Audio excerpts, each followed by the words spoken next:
Magandang araw sa inyo lahat. Samahan niyo ako na malengke rito. Sunday, market day. Happy Sunday. Malengke muna tayo. Kumusta ang presyo ng mga bilihin sa inyo dyan?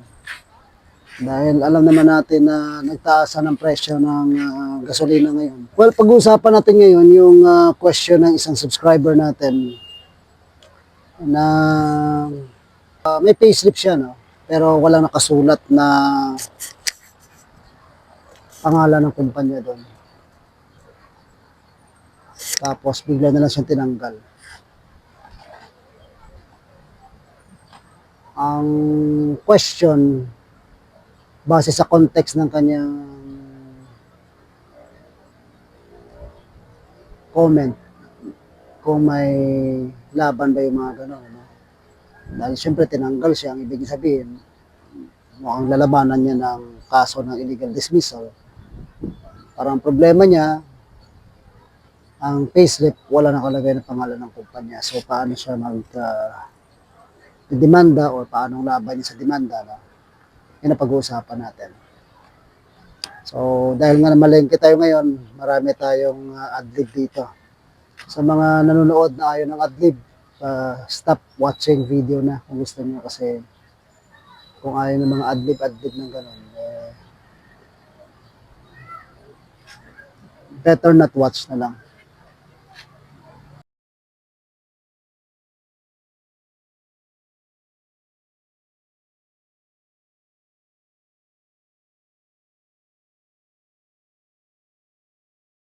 Ito na mga napamalengke natin. Saging. May mais. Magkano na ba yan?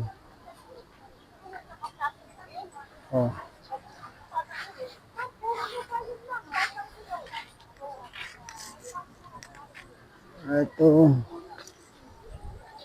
Isda. Kumusta yung ano nyo? Kumusta yung mga napamalengke nyo? Sana nakakarating yung 1,000 nyo ngayon.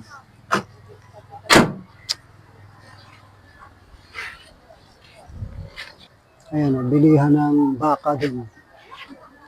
Doon, bilihan ng baka. Yung mga familiar dyan sa Mahogany sa Tagaytay, alam nila yan. Bilihan ng baka, bandera. Ito naman ang mga gulay, prutas. And of course, yung mga bulaklak. Ayan.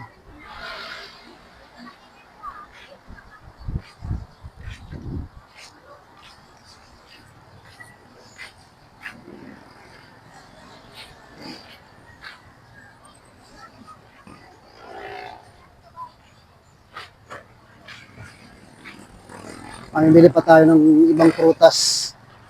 Tsaka yung beef pang bulalo dahil malamig ngayon. Tsaka buko juice.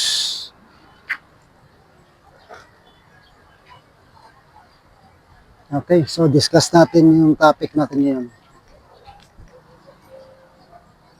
Yung payslip, ano bang effect, no? Scenario. Halimbawa, nag-file ng illegal dismissal complaint itong si subscriber natin. Tapos, syempre, walang nakalagay na pangalan ng kumpanya. Dinemanda niya halimbawa si Company X. Pero yung payslip niya, walang nakasulat na kung anong kumpanya yon. So, inattach niya yung payslip niya bilang part ng kanyang ebidensya, no? Kaso walang name ng kumpanya. Paano ba yun? Well, it does not necessarily mean na hindi na niya mapanagot yung kumpanya na Company X. No? Kasi sa pagiging empleyado, hindi lang naman ang payslip ang kadalasang proof mo na ikaw ay empleyado, no? Meron kang ID, minsan may mga memo kayo, may mga ibang form of communication. So, kontrata. So hindi lang naman doon nakikita yung patunay na ikaw ay empleyado, no? Another thing, kapag nilagay mo halimbawa na empleyado ka ng kumpanyang X, no? Sa papel mo, tapos hindi naman nila dininay, no? Tapos hindi nila dininay yung payslip, kahit na wala bang pangalan ng kumpanya yan. O di okay pa rin yun, goods pa rin, ano? Pwede mo pa rin gamitin na ebidensya laban dyan sa kumpanya na yan. So in this case, no, si employee, huwag ka mag-alala. Kasi may mga iba ka pang pwedeng gamiting proof na ikaw ay empleyado dyan sa kumpanyang yan. At hindi lang yung payslip, no. Pwede mong gamitin yung mga pictures mo kung nakasali ka sa mga company activities, no. Nasa loob ka ng opisina, pictures mo na nagtatrabaho ka dyan. Email mo, chat mo sa mga boss mo na taga riyan sa kumpanya na yan, ano.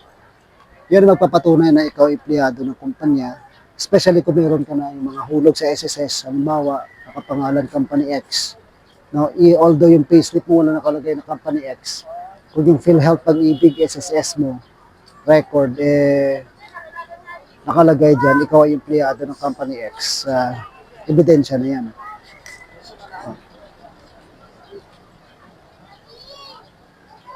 Yung sinabi mong bigla ka nalang tinanggal, pwede ka magkaso ng illegal dismissal kung may basihan. So kung biglaan, malamang walang grounds yan. So pwede kang manalo ng illegal dismissal plus magkaroon ka pa ng nominal damages dahil walang observance of procedural due process kung bigla nila tinanggal ng gano'n. So yun ang mga pwede mong gawin. And then, ang concern na natin sa payslip mo, pagdating sa money claims. Sa money claims mo kasi, syempre, kung ang reklamo mo ay tungkol sa hindi maayos na benepisyo at pasahod, tapos payslip ang ebidensya mo, ay malamang kung walang pangalan, ang payslip, pwede nilang i-deny yun. Kasi kung halimbawang sa payslip, i-claim mo na hindi ka bayad ng overtime, hindi ka bayad ng ibang benefits, no? At ang basis mo na ito sa payslip, hindi nakikita na bayad ako, then ang payslip dahil walang pangalan ng kumpanya, pwedeng i-deny ng employer yan. No? Kasi may mga employer talagang gano'n na mahilig mag-deny ng mga obligasyon nila, no? Hindi nila sasabihin na kanila yan, so itatago lang nila yung deny nila yung gano'n, itatago nila, no, ang pananagutan.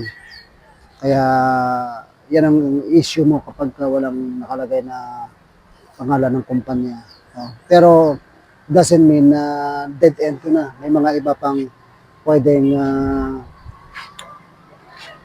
ebidensya na magpapatunay ng kanilang pananagutan sa iyo, no? In terms of benefits, hindi lang yung payslip. So kung may attendance sheet ka, attendance record, patunay na nagtrabaho ka nung araw na yun, pwedeng gamitin, no?